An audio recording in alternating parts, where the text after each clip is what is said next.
بسم اللہ الرحمن الرحیم۔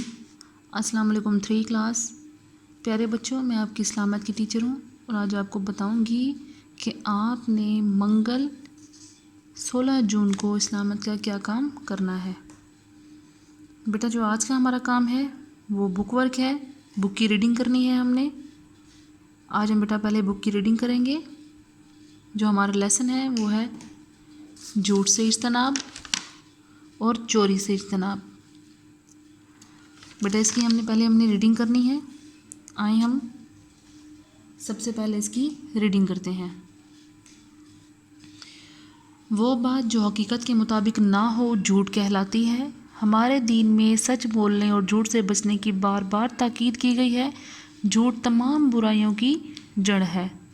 بیٹا اس سے یہ واضح ہوتا ہے کہ آپ کو معلوم ہوگا کہ ایک جھوٹ جب بولا جاتا ہے تو اس جھوٹ کو چھپانے کی خاطر کئی جھوٹ بولنے پڑتے ہیں۔ تو بہتر یہی ہے کہ ہمیشہ سچ بولیں، جھوٹ سے بچیں۔ اس لیے ہمیں نہ تو کسی سے جھوٹ بولنا چاہیے اور نہ ہی کبھی جھوٹ بولنے والوں کا ساتھ دینا چاہیے۔ قرآن پاک میں اللہ تعالیٰ نے جھوٹ بولنے والوں کے بارے میں ارشاد فرمایا ہے، ترجمہ جھوٹوں پر اللہ تعالیٰ کی لعنت ہے۔ جھوٹوں پر اللہ تعالیٰ کی لعنت ہے۔ جھوٹ بولنا دراصل خود کو نقصان پہنچانا ہے۔ ہمارے پیارے نبی حضرت محمد صلی اللہ علیہ وآلہ وسلم کا ارشاد ہے، بے شک سچ نجات دیتا ہے اور جھوٹ ہلاک کرتا ہے۔ ایک مرتبہ ایک شخص رسول پاک صلی اللہ علیہ وآلہ وسلم کی خدمت میں حاضر ہوا اور اس نے عرض کی، یا رسول صلی اللہ علیہ وآلہ وسلم، مجھ میں بے شمار برائیاں ہیں، مجھے ایسی نصیحت فرما دیں کہ میں تمام برے کام چھوڑ دوں۔ وہ شخص بیٹا جھوٹ بہت بولتا تھا۔ اس کو خود کو بھی اتنا ایسا لگتا تھا کہ میں واقعی میں بہت گناہ کر چکا ہوں، میں بہت گناہ گار ہوں، یا میں بہت برے کام کرتا ہوں، مجھ میں بہت سی ایسی برائیاں ہیں۔ اس نے خود کہا۔ حضور پاک صلی اللہ علیہ وسلم نے فرمایا، یہ عہد کر لو کہ جھوٹ نہیں بولو گے۔ عہد مینز وعدہ۔ بیٹا اس ورڈ کو ہائی لائٹ کریں، عہد مینز وعدہ۔ یہ عہد کر لو کہ جھوٹ نہیں بولو گے۔ اس شخص نے وعدہ کر لیا اور وہ خوش ہو کر چلا گیا کہ یہ تو بہت ہی آسان سی بات ہے۔ وہ کئی دن کے بعد آپ صلی اللہ علیہ وآلہ وسلم کی خدمت میں حاضر ہوا اور عرض کیا، یا رسول صلی اللہ علیہ وآلہ وسلم، میری ساری بری عادتیں چھوٹ گئی ہیں۔ آپ صلی اللہ علیہ وآلہ وسلم نے پوچھا، کیسے؟ عرض کی، یا رسول صلی اللہ علیہ وآلہ وسلم، جب بھی کوئی برا کام کرنا چاہتا تھا تو مجھے فوراً آپ صلی اللہ علیہ وآلہ وسلم کا خیال آ جاتا تھا کہ آپ صلی اللہ علیہ وآلہ وسلم جب پوچھیں گے کہ فلاں برا کام کیا تو مجھے سچ بتانا پڑے گا، جب لوگ سنیں گے تو مجھے شرمندگی ہوگی۔ بس یہی سوچ کر میں نے کوئی بھی برا کام نہیں کیا۔ اس سے معلوم ہوا کہ جھوٹ تمام برائیوں کی جڑ ہے۔ جھوٹ چھوڑنے سے انسان بہت سی برائیوں سے بچ جاتا ہے۔ اللہ تعالیٰ جھوٹے آدمی کی دعا قبول نہیں فرماتا، نہ ہی اس کے رزق میں اضافہ کرتا ہے۔ ہمیں چاہیے کہ کبھی جھوٹ نہ بولیں، اسی طرح تمام برائیوں سے چھٹکارا پا لیں۔ بیٹا آپ لوگوں کو بھی خیال رکھنا چاہیے اس چیز کا کہ کبھی بھی جھوٹ نہ بولیں، چاہے کوئی آپ کے سامنے بڑا ہے یا چھوٹا ہے، کسی کے سامنے جھوٹ نہ بولے۔ جو بات ہو بالکل سچ کہہ دینی چاہیے۔ تو اس کے بعد اگلا لیسن ہے ہمارا چوری۔ چوری سے اجتناب۔ کسی دوسرے کا مال اس کی غفلت میں چھپ کر حاصل کر لینا چوری کہلاتا ہے۔ چوری کرنا بہت ہی برا فعل ہے۔ فعل مینز کام۔ بیٹا اس ورڈ کو ہائی لائٹ کریں، فعل مینز کام، اور قابل سزا جرم ہے۔ کسی کا مال چرا لینا سخت ناپسندیدہ حرکت ہے۔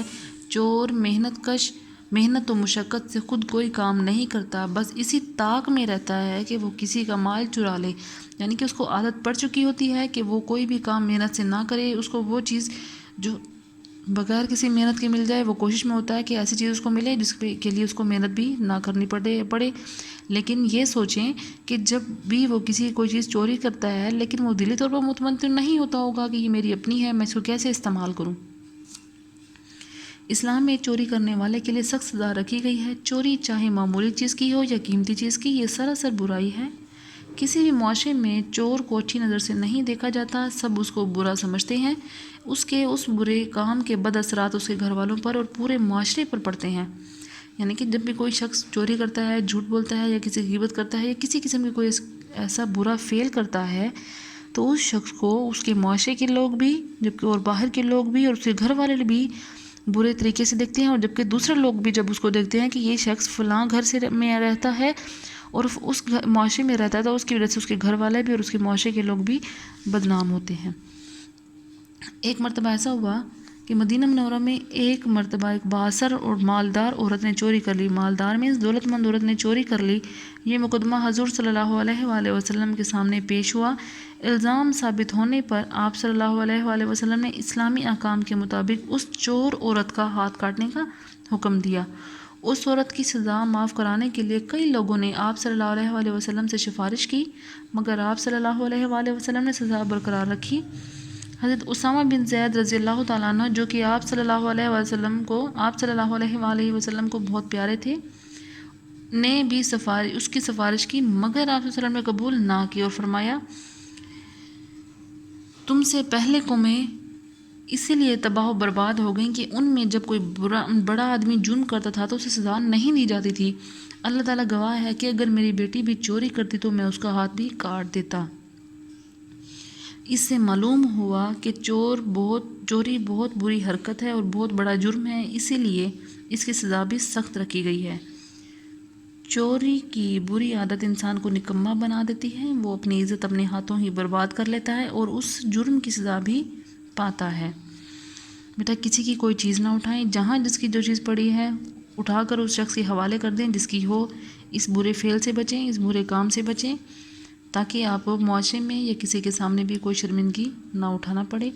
بیٹا ڈیلی بیسس پہ آپ کام کریں، ڈیلی بیسس پہ کام کریں، ہمیں سینڈ کریں تاکہ آپ کا کام ہم ڈیلی بیسس پہ چیک کریں۔ بیٹا صرف اٹینڈنس دینے سے ہی آپ کی پریزنٹ شو نہیں ہوگی، جب تک آپ لوگ کام نہیں دیں گے تب تک آپ لوگوں کی پریزنٹ شو ہم لوگ نہیں کریں گے۔ ڈیلی بیسس پہ کام کریں تاکہ ہم لوگ آپ کا کام چیک کر سکیں۔